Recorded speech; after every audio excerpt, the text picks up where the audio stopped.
Welcome to Origins by the Esports Awards. I'm your host, Quickshot. You might know me as Trevor. And today I get a very special guest on the show.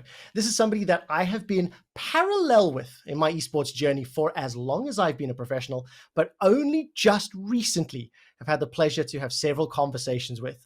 Please let me introduce and welcome Fabien Devide. You're going to know him as Neo from Vitality. How are you, Neo? I'm really good, thank you. Thank you for having me. Listen, the pleasure is mine. I mentioned it just before we got ready, but this is called Origins. And we want to talk about the beginnings, where you've come from, get a little bit of backstory, a little bit of history, because it's not something that we tend to talk about in either of our professional jobs. The first one I want to start with is we're about the same age. I think I'm a couple months younger than you. And I know explicitly when I got introduced to esports. When did you get introduced to esports? Wow, I must say that it's been a while. I think the first time that I witnessed actually like an esport competition, it was surprisingly on TV, which is weird to say for European and French. But I remember that we had like one of the TV channel named Game One in France. It's like the first time that like we had this kind of Gen X or Gen Y culture broadcasted, and it was the first time that like I could have witnessed people playing video games, and it was on on the cable, actually, in the French cable. So it was something that was a bit niche, but it was a bit amazing. And one day I remember I was at home, like probably slacking, doing nothing, because like internet was not a thing or a mainstream thing actually, and I just switched on the TV and I went to this channel and I witnessed like Counter-Strike competition broadcast in on it, and it was like a shock for me. It was like, wow, it's a competition of video games. I remember it was AAA versus like maybe like old-fashioned teams in France. I don't even remember the name, but I remember that AAA, so AAA, was probably like the most dominant team at the moment, and it was like Counter-Strike that I use as playing like in a PC bang, like in a cyber coffee, and I was like really truly amazed. And for me, it was like, it sounds like the most cool things that I ever witnessed in my entire life. You can actually switch on the PC and playing professionally tournaments, and you have the best out of the traditional sport. Like you have the dopamine. When was this? When was this? Like how young were you? Plus minus. It's probably 11 years old, something like this. 12 years old. That's crazy. For anybody who's listening to this, that's going to be the late 90s, early 2000s. I won't explicitly say, but around that time frame. I mean, that's 20 something years ago. Okay, yeah. You've seen it on TV, you get introduced. What happens next? How do you go from watching it to being introduced? Like, what were your first roles, in esports? I think after this, I was really obsessed, and I think this obsession became a thing, because I was like, yeah, I want to be part of this or something like this, because every time that I was playing, like offline or with friends on those areas, I noticed that I have some, facility, or no, I was like, it was easy for me, compared to the others. I didn't need to put a lot of efforts to be at least good. So I was like, okay, so I need to actually like find out where are those guys based, what they are doing, and then I discovered like a ton of forums, because back in the days, no social media. I have the feeling that I'm fucking dinosaur, like that's we had no social media. We have personal blogs, and a lot of forums. And I remember that and IRC. I see, of course. And I typed just like competitions, video games, and I end up in a weird forum where people were discussing things. And then I was like, okay, so I will probably do this. My only issue at the beginning is like I was playing a bit of PC, but my generation was more on, especially in France, was more like a console generation, So, I was like, okay, so the game that I'm really good right now was the first Gears of War, actually, because it was like several years after, after that I witnessed those things. And then I found out that, like there is competition to win like 250 euro. And when you are 13, you're like 250 euro is like, you're so rich with 250 euro. You can do so much things. And then I starting, just to build random teams with people that are that are like 2 times my age, or were not, like super serious about it. I pretend that I was 17 years old because back in the days, if you were like a 13 years old kids or 14 years old kids, it was impossible to play online, because it was like things for mature people, let's say. And then after several years of being like purely amateurs, I noticed that if I wanted to enter this scene, I needed to be a volunteer, and I starting to co-organize some events in France, named Alpha Arena.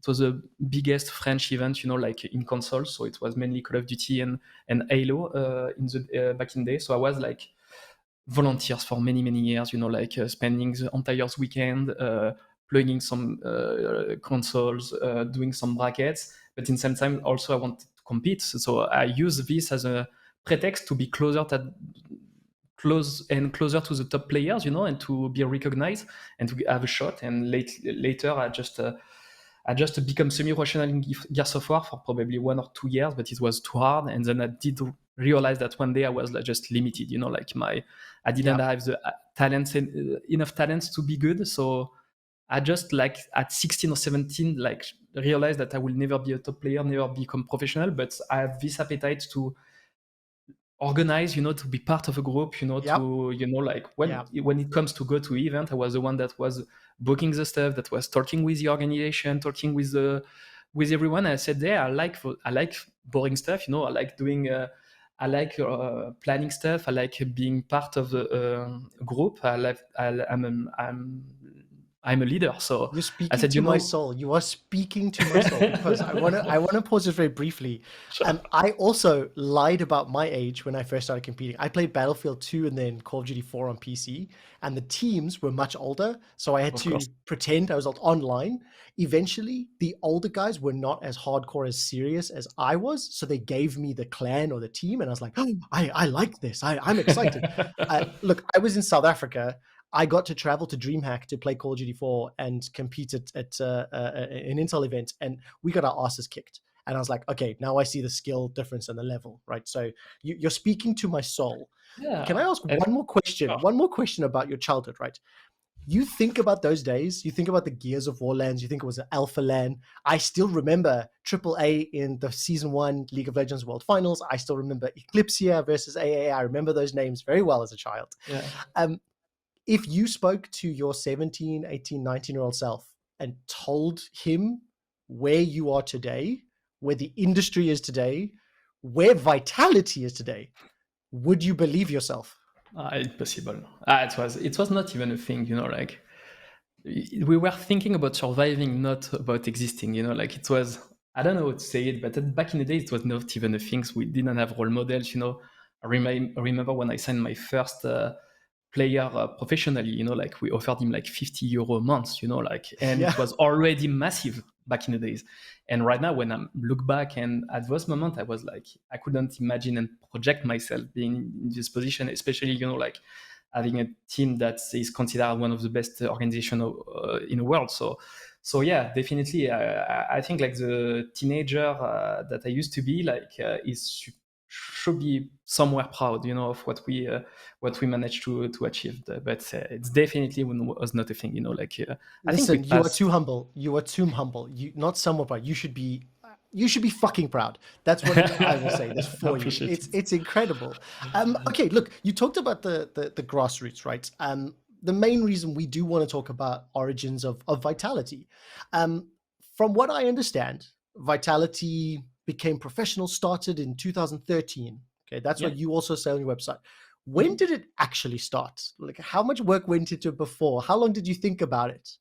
It's like the Genesis story is crazy, man. So, but we have not a lot of times. It could be like 3, 4 episodes, frankly, because it's been like two life actually when we starting to kick off this project. But what I can tell you is like I was a professional coach in Call of Duty, running my own organization for months. And when I started this organization, it was only an association in France. It's like something that was not a company. It's just like something that is recognized by the state, but it's not like something that's inspired a lot of credit to if in terms of sponsorship and maturity, but also in those days, it was impossible to get or sign sponsors because esports was not mature and was not even recognized as something that was relevant.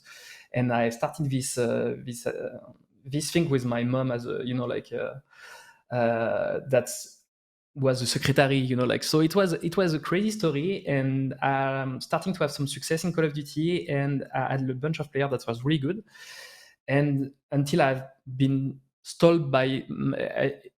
my player has been stalled by Millennium, so Millennium. And it was the biggest organization in France, probably the biggest in Europe as well. They have players like Stefano in StarCraft, like crazy names here and here.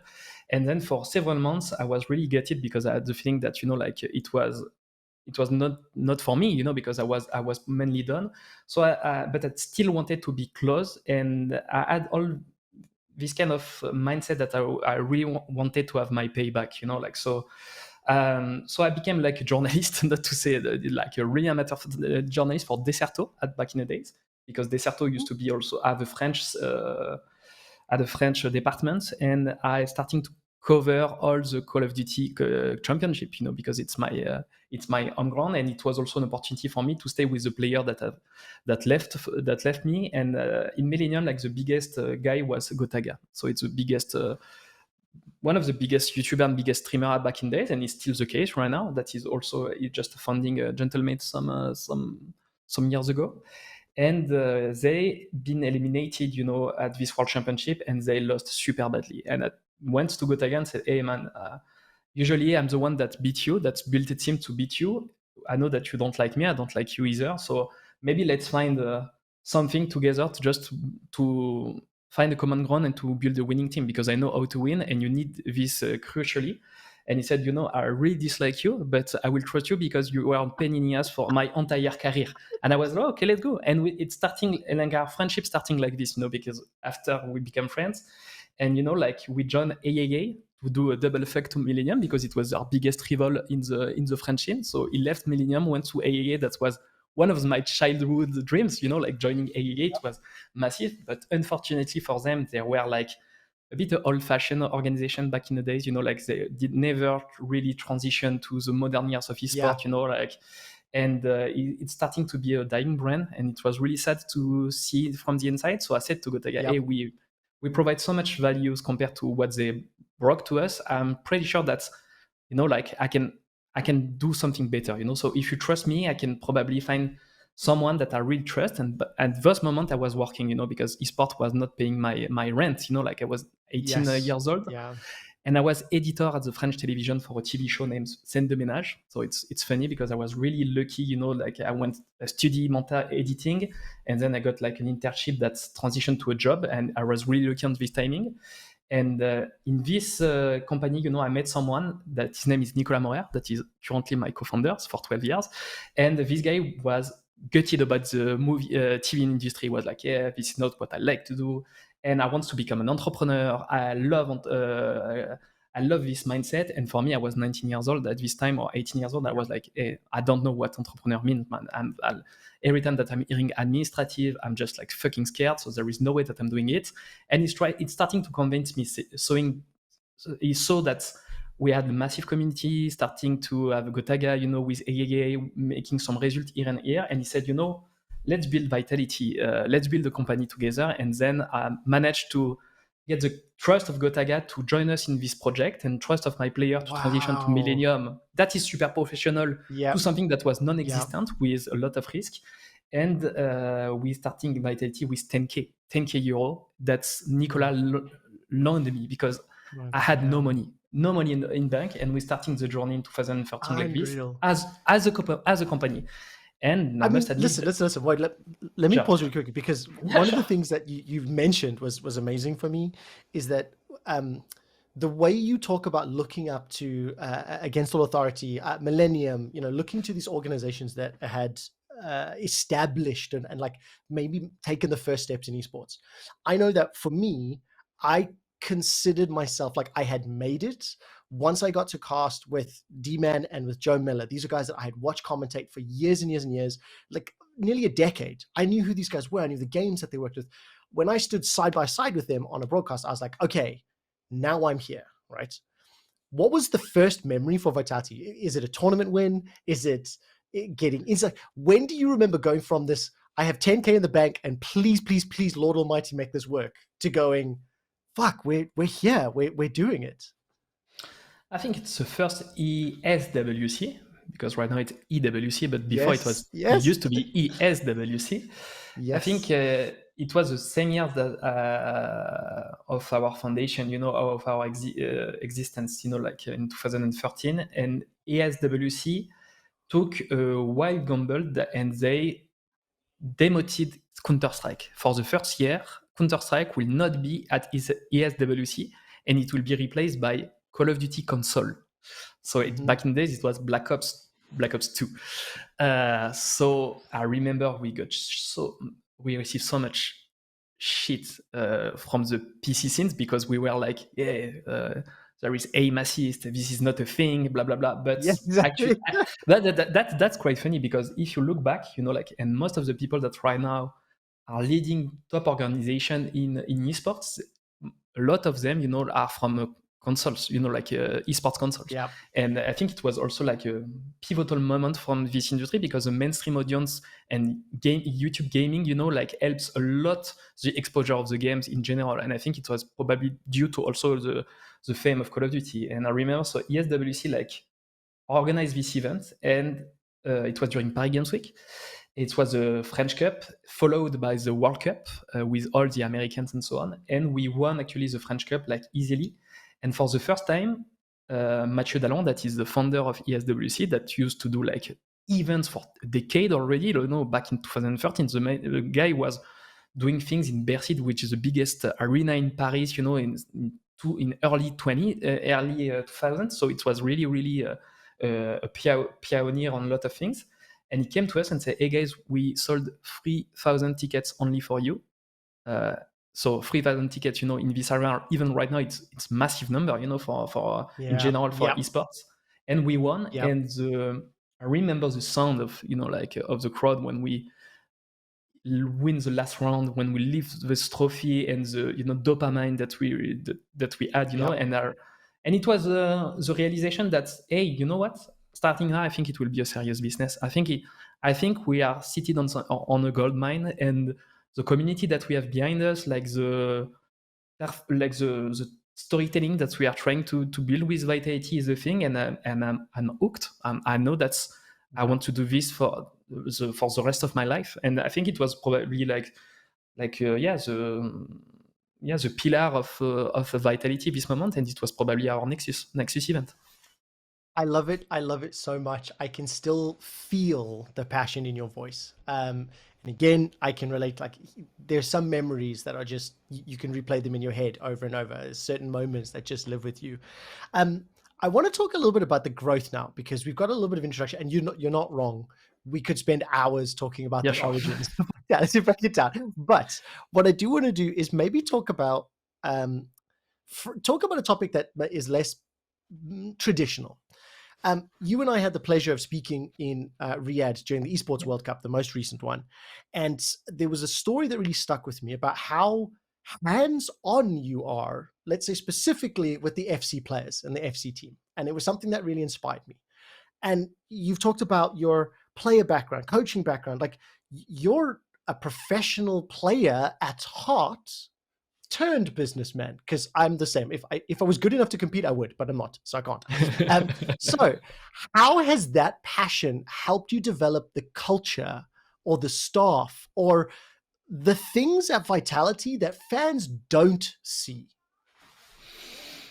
I think it's all about caring. Like I sometimes people ask me like my magic recipe on why I'm still doing it, and why I'm still doing this. For 12 years. When it's redundant. Like because what I like to say is as well. For example, when won the major in Counter Strike, you are major champions for a week because a week after Yeah, you're playing another tournament, and if you lose, everyone said that it's a fluke, that you're washed, and it's enough. That's the opposite of traditional sport. Huh? If you're Olympic medalist, you're Olympic medalist for 4 years, or it's the same 4 for like years. Hmm. football winners, you know. So at least you have a kind of time to just reflect on the achievement. In esport, you don't have so much time. So I think it's just because I frankly care, and it's genuine from the beginning. That's, you know, like, I love to share something, and it was a thing that I try also to communicate to the people that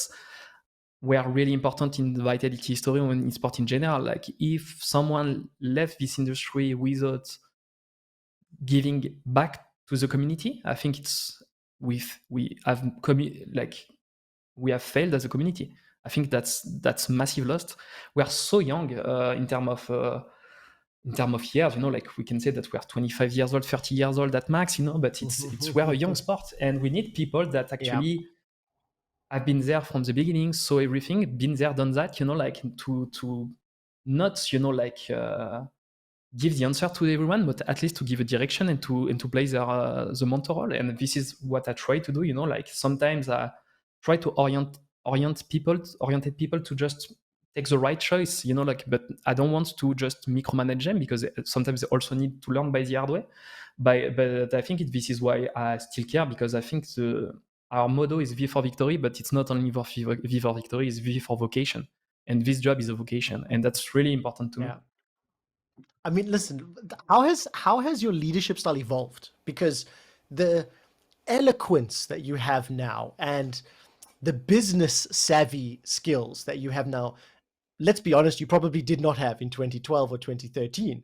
So this was a very steep uphill like skill. How have you grown as a person that is now also leading this monumental growth for an organization behind you?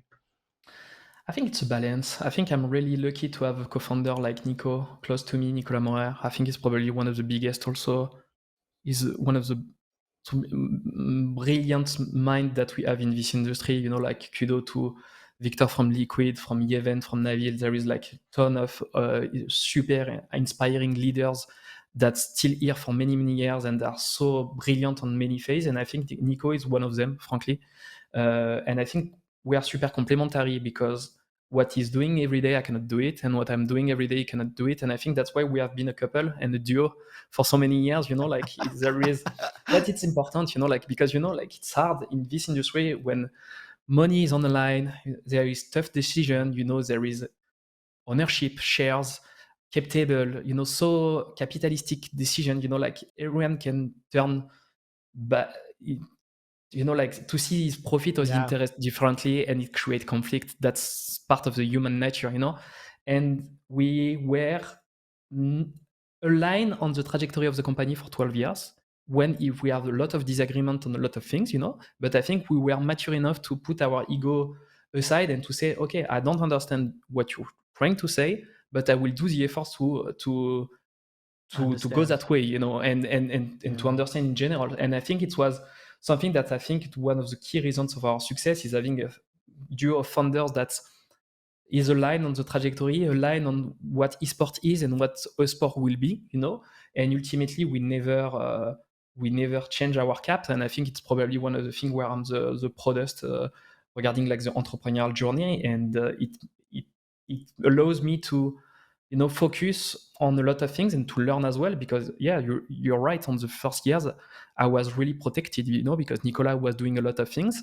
But right now that I have more than 100 employees, I need to manage, I need to be a leader. When I'm executive chairman, it's no more like doing esport on my side, doing off-season things, doing talks to the player and manager. Of course, it's a key part of my job, but I need also to lead the culture. I need to oversee some strategy to make sure that, you know, like, the DNA of the company still exists, and it requires a lot of decision making. And for this, of course, you learn, and you learn on the ground. And I think this is what I cherish as well, is like, we did a lot of mistake, and we had the time to did a lot of mistake. And but ultimately, I think right now we are strong entrepreneurs, and I'm really and I think we are not in our final forms.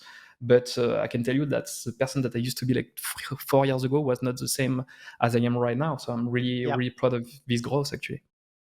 Listen, when you're in a healthy relationship with somebody, you talk about things that are tough, you argue, it takes work. You use the word couple, and that is just, it's such a good word, because when there's this much feelings and emotion as well as the business side, I do think you need to think about it in that way. And again, I'm really happy to say that we've got to discuss some of these more, let's say, passionate topics, because the business topics are a lot more serious. The business topics, there's a lot more black and white, and there's books that need to be balanced, sponsorships. Like, it's, you really have to be the entrepreneur version of Neo. But right Yeah. now, we're talking to the more esports one. And something else you mentioned was about keeping the soul, keeping the DNA. I wanted to ask a little bit about the CARE program. This is Yeah. something about player well-being, player mentality. I'm hearing the Twiston Foundation. Tell me about this program and what it is for Vitality. I think we experience so many amazing things in Vitality, but like also we experience some stuff that's let how do you say permanent scars, And what happened with Twisten is probably the biggest tragedy of my entire career and also in my personal life, because one day you wake up and you receive the news and you have to inform everyone. And I must say that it was a couple months after the Paris major wins. That is probably like best memories in esports. So like it's when we say that life is a roller coaster, it's the case.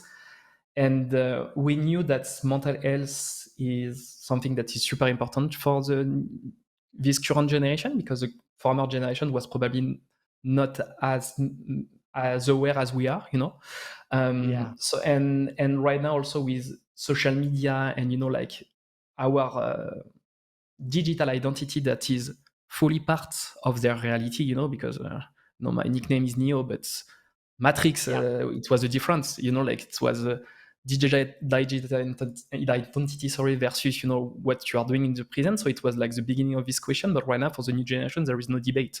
Like social media is their reality, is there also part of their mental burden, and those things, like matters, and especially in esport when we have no education, like it's like you are exposed to the world, to community, to fandom, like in a second, and it's yeah, really hard to digest, really hard to understand, because you will never be prepared, especially to receive so much information, notification, especially in an industry that is still full of precarity, because in esports, at the moment that you are not performing, then you can receive a ton of hate and maybe lose your starter position and even maybe on the never other go. side, I mean, even on the other side, even if you're popping off, doing incredibly well, the amount of pressure that that brings, like I think about Zawu, right? And I think from the outside, this is a guy that looks like he's cool, calm, collected.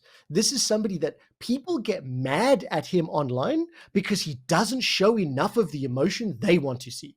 He's the Yeah. best player in the world. Why doesn't he shit talk? What? What are we talking about? How is this the reality that we live in?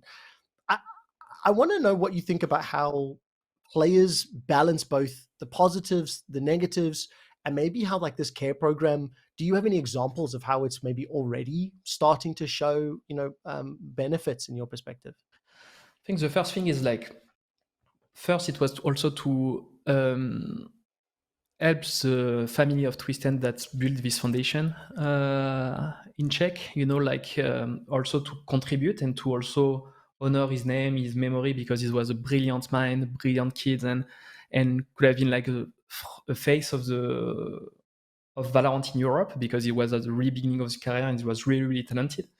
So it was also an initiative to make sure that there is a ton of awareness toward like mental disease, and like people that needs surroundings, and shown that there is a path actually to get to receive some help, and to get some gestures.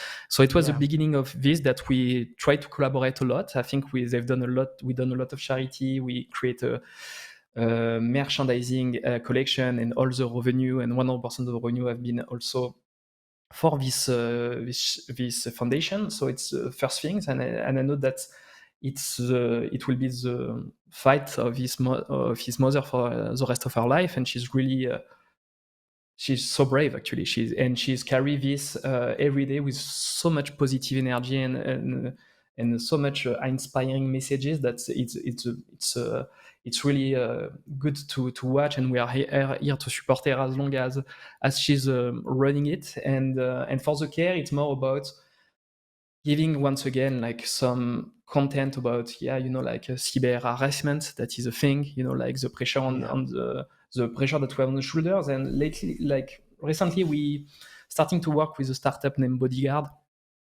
And Bodyguard is an AI program that is linked to the social media and it recognize some keywords, some rude words, let's say, and prevent you to saw it. So it's a kind of a filter that Wow.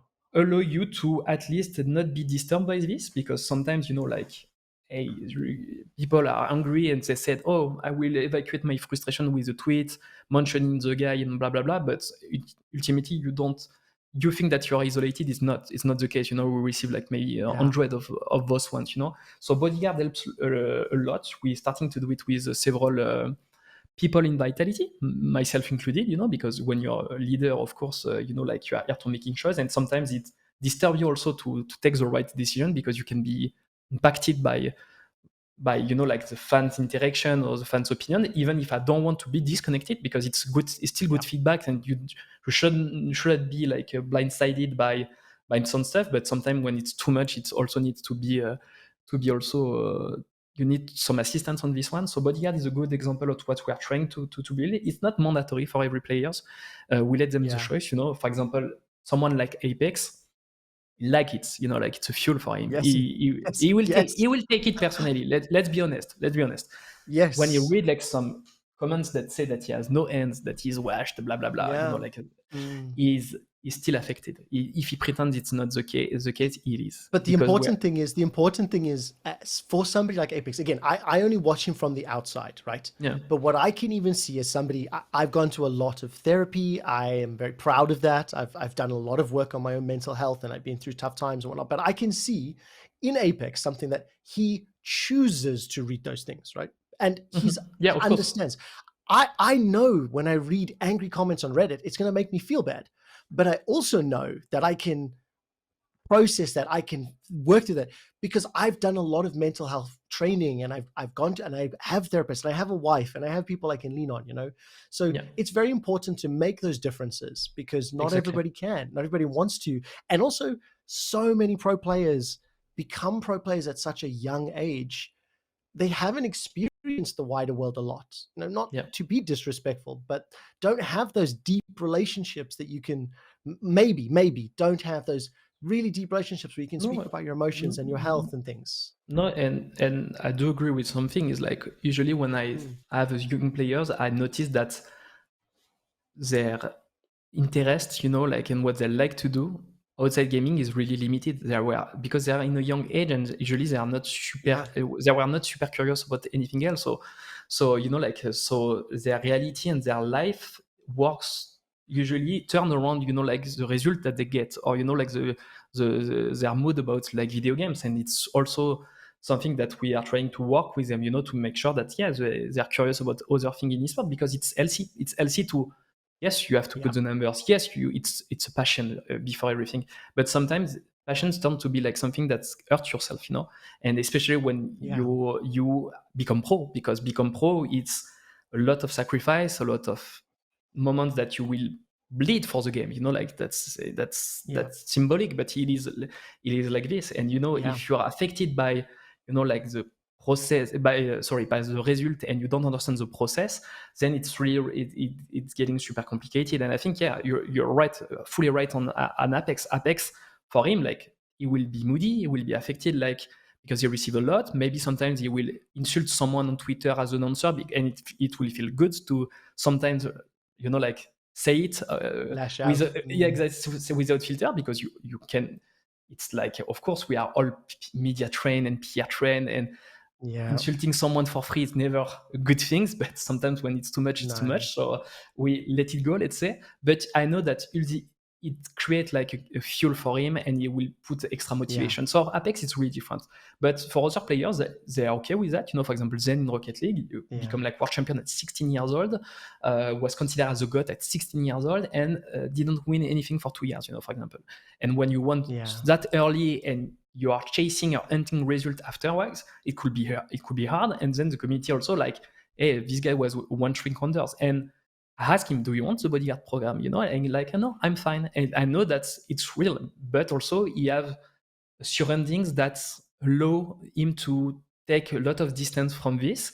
And he has the feeling that in general, like mean comments for him is like are only few compared to the positive that he received. And he find the distinction. So like the human mind is really different, but for people that are more Yeah. fragile and or let's say are a bit here for too long, for example, for me, Yeah. like 12 years, at some Hmm. point, hey, it's been a long time, and I don't have the same resilience, I'm getting a bit exhausted faster compared to my Yeah. younger time, so it's different. So it's case by case, but this is the type of things that we try to offer to the players, and I think there is a lot of good solution in the long run that Yeah. we allow like this, plus what we are doing for the community, for the fans, to make sure that they are, when you feel bad, it's okay, Okay. it's okay to Yeah. not be okay, Yes, yes. I want to commend you for that. It's a beautiful program. It's amazing to see the support. I will say for anybody that is watching this, in case you are struggling with any thoughts and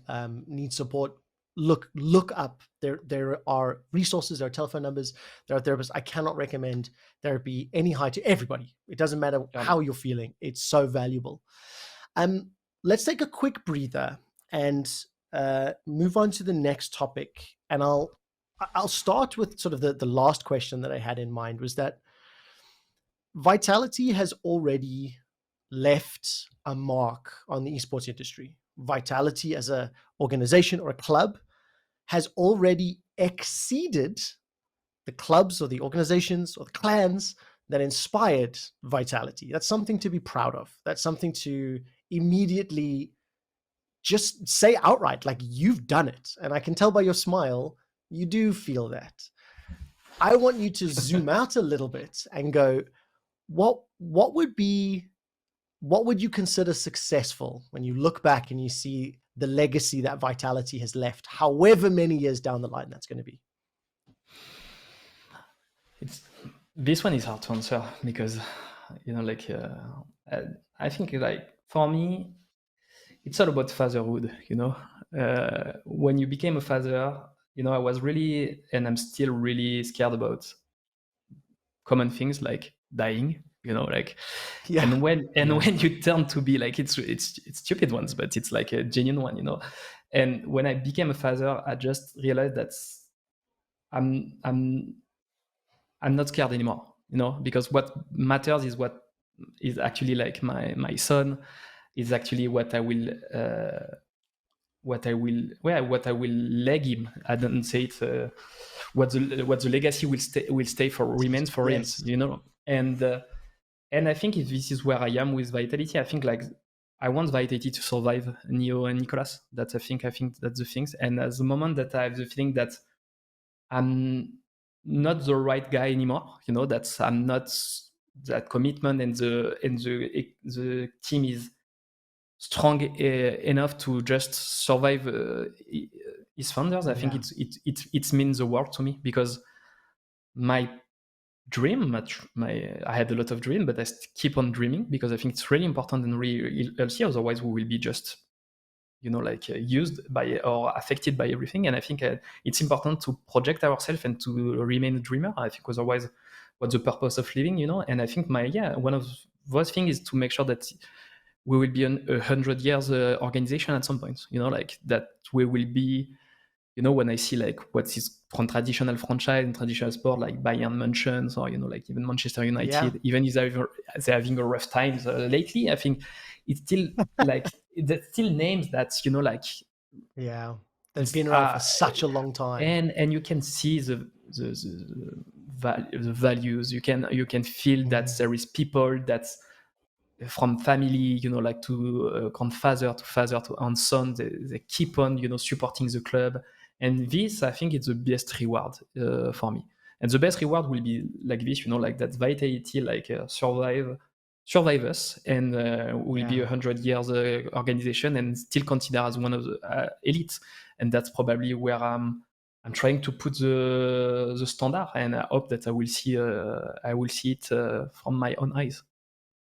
I'll give you an answer that you can think about and put in your own words.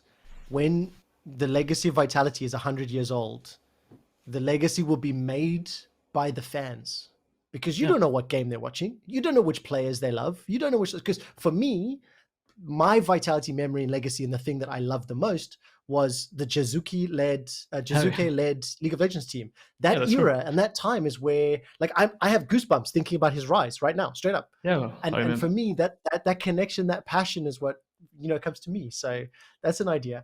Can I ask, on the Sure. same topic, Vitality as a club has received awards from different categories, has been nominated from content to having the best players to having the best teams to being the club of the year, from an organization like the Esports Awards. Yeah. How important is it for not only you personally, but for Vitality as a whole to be recognized by these independent third parties? It feels good to sometimes to hear congratulations and to be rewarded by people that like know this industry, because from outsiders, from other industries, it's always the same. They are super impressed because most of the time they don't know, or they just see a phenomenon with a lot of fans, a lot of success, but like they cannot really attest what we are doing because they have the feeling that there is like a world championship every week, that they don't understand they lose this game but they won finally, because wait, what the fuck, there is a loser bracket. So I think like it feels good actually that your counterpart, like the people that's also leading this industry and being part, recognize your effort and give you those award. I'm not saying that we are doing it for it, but at the end of Yeah, the year, when you have an outstanding year, and I think 2025, for example, for Counter-Strike is one of them, like it feels good to take some distance and to have this momentum in the year where you just have been celebrated and you are not in the stress of the competition, because like even if you lift a trophy, a major or something like this, it feels good like for 2 days, but it's been like pain for 2 weeks or 3 weeks. And like I yeah, remember when we were on organization of the year, we were in Vegas, and we knew that we were favorite on paper, but you never know, because a faker will win his 30 world exactly. Yeah. championship, and it can prevent you to win one more. You could be a victim of T1 again. And I was like, okay, so we had a lot of stress, but in the same time, we were with all our friends, in esports, and we had time to just cool down, like to enjoy and genuinely applaud the others. Of course, you are disappointed when you are not the one that get Yeah, awarded, but in same times, there is no imposters. Like all those guys in yeah, this room deserve it. And yeah, and I think it's just genuine things and getting recognition. Yeah, of course, we are not doing it, but it feels good, and I think it was a good moment. It's one of the trophies that we cherish the most because it's put 2023, for example, for our organization of the year, special for us. It was already special with this yeah, Paris major wins and World Championship in Rocket League, but then you have something on top that's like create also this moment forever. So yeah, I yeah. do appreciate it. I'll tell you this as well, something that I only just recently learned. The amount of panel members is upwards of 90 people this year. So you're talking peers, professionals all around the world that are looking at the club, the players, the organization. I will say this as well. I love watching your smile when I asked you that question about being recognized and being nominated. It was very genuine. So thank you for that. Look, we've only got a few minutes left. Okay, Sure. and the last little section of questions they're quite heavy because the section's called rapid fire. Okay. But I've got some more. I want to tweak this. I want it to be your first thought round. Okay, first thought. So no PR. There's no scary questions. I'm not putting you in Okay. trouble. Okay. Okay, Okay. Okay. just want to know what your gut is. Okay, so first question: your favorite Team Vitality Championship moment? Paris Major 2023. Easy. Easy. Tell me why. I, Tell me why. Give me context. I mean, we've been hunting major championship for years. I had so much pressure because I made a promise when I signed a 18 years old prodigy named Zaiwu that I will make him a major winner.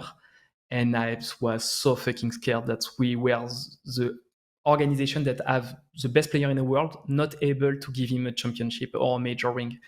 And as a founder, it was a lot of pressure. And I remember when we won, I was crying, of course, because it's in my hometown.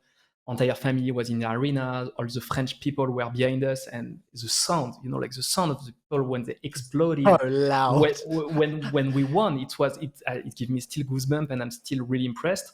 But the first thing that I was thinking about is that I didn't lie to this guy, and I was happy for Zaiwu. And this turned after to like load off a ton of pressure out of my shoulders, and I was so relieved about this one.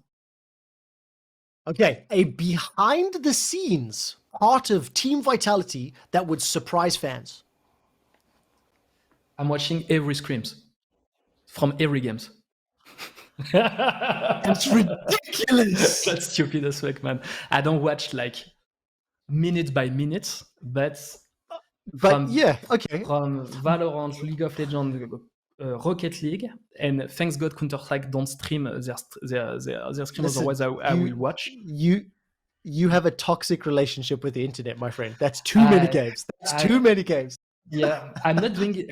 Sometimes when I have, like all in my calendar, I go to this basement actually, I switch on the stream and I watch some stuff, and it's my guilty pleasure. Or, even at night, I'm not watching Netflix movies or Netflix series. My wife is, I watch scrims, but sometimes I go super fast. I won't watch minute by minute and so. But I love to understand what they are doing. And sometimes I can also hear some stuff that are worrying or super great. I can be more precise with my coach and saying, yeah, this guy is a bit passive aggressive. Everything is on. But okay. Yeah, So next question.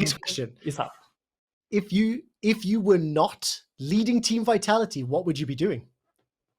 I wish, because I don't know if I have the skill, but I wish I would have become a script writer.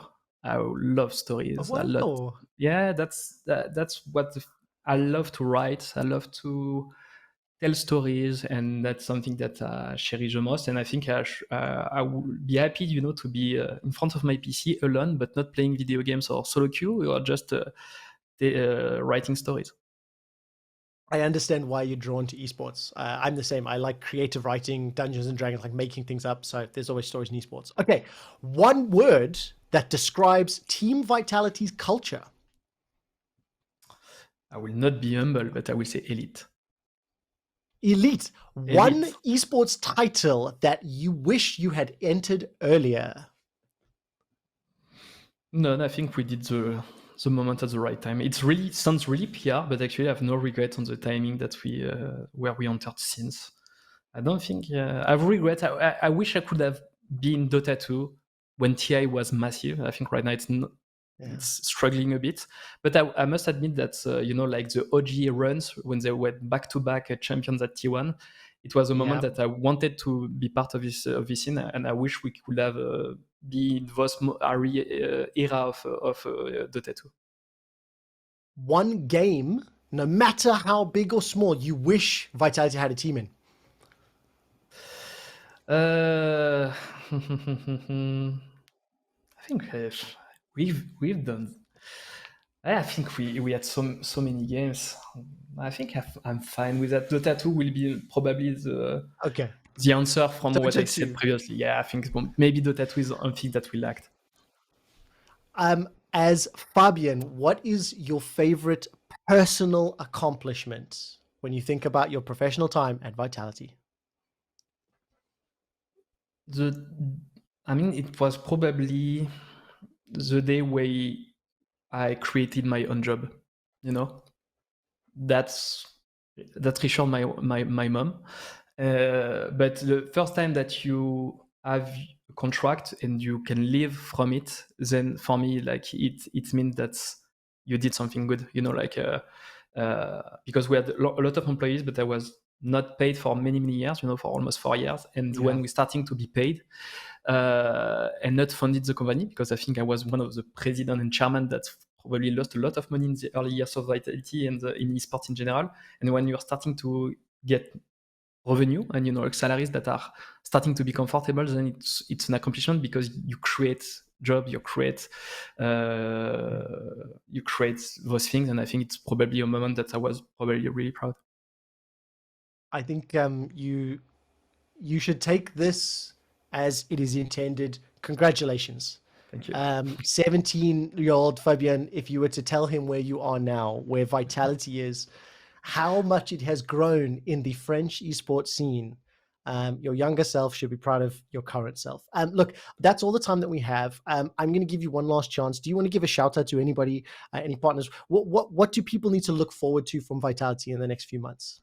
I think kudos and to our fans, beloved fans and loyal fans from many many years. I think they are probably really grassroots, and they are so positive, and we are really lucky to have like people that understand performance and so supportive, knowing that the company is growing and have to take some decision that's it's needed for the well-being and for the future. So I'm really really proud that we have such a mature community, and that's for me like the biggest one of the biggest accomplishment as well. So I just want to praise them one more time. And of course, hopefully 2026 will be as positive as 2025 I used to be. And I think, but the job is not done, because there is still the CS:GO major, and I'm really looking forward to win back to back the major this year in Counter Strike, which is our flagship games for many many years, and we belong to Counter Strike. So of course I will end on a little hello to my Counter Strike fellows. Absolute best of luck. It has been a pleasure getting to spend more time with you in the last few months, and I'm sure I'll be speaking to you more in the future to come. That does it for Origins by the Esports Awards. Make sure you drop a like, subscribe, comment below. Let us know who you want the next guest to be. Thank you so much once again, Neo. We're going to say Thank you. goodbye, and I will see you soon. And everybody at home, we'll catch you on the next one.